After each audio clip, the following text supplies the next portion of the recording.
যে আঁচলে ছেলের গায়ের ঘাম মোছার কথা, সে আঁচলে ছেলের ছবি মুছে কাঁদছে আর বাবা বলে ডাকছে। বাবা কই তুই, আসবি না আর ঘরে?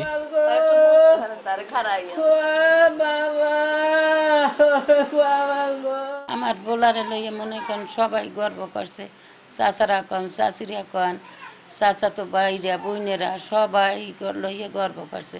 বলা আমার বলা কোনো রাজনীতি না, কিছু না, আমার সোনার দন, বুকের দন কাটিয়ে নেছে, এই আমার বিচার চাই। রাজধানীর কবি নজরুল কলেজে পদার্থবিজ্ঞান বিভাগের শিক্ষার্থী মোহাম্মদ জিয়াদ মোল্লা ১৯ জুলাই শনিআখড়া এলাকা দিয়ে হেঁটে যাচ্ছিল।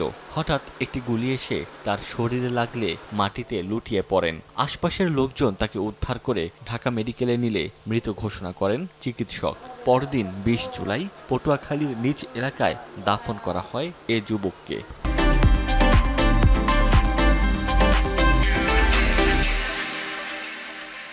ও সবার কথা শুনতো, মা বাবা ভাই বোন সবার কথা ছাড়া, কারো কথা ছাড়া ও এক পা হাঁটেনি। ওর আশা ছিল ওর লেখাপড়া করাই ওর একটা চাকরি করবে।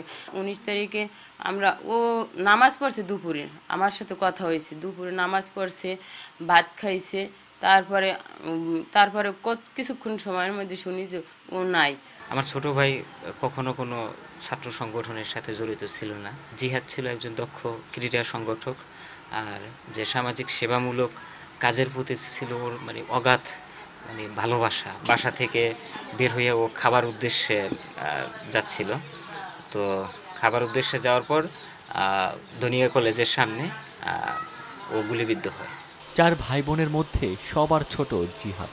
মিষ্টিভাষী ও শান্তশিষ্ট স্বভাবের কারণে সবার আদরের ছিল।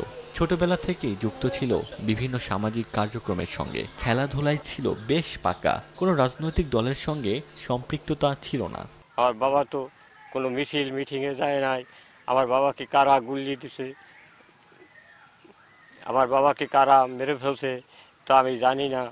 আমি আমার বাবার সঠিক বিচার চাই। ২০১৬ সালে Patuakhali ১০ Mina model high school থেকে এসএসসি পাশ করেন জিয়াদ। ২০১৮ সালে সলিমুল্লাহ কলেজ থেকে এইচএসসি পাশ করেন তিনি। সময় সংবাদ, পটুয়াখালী।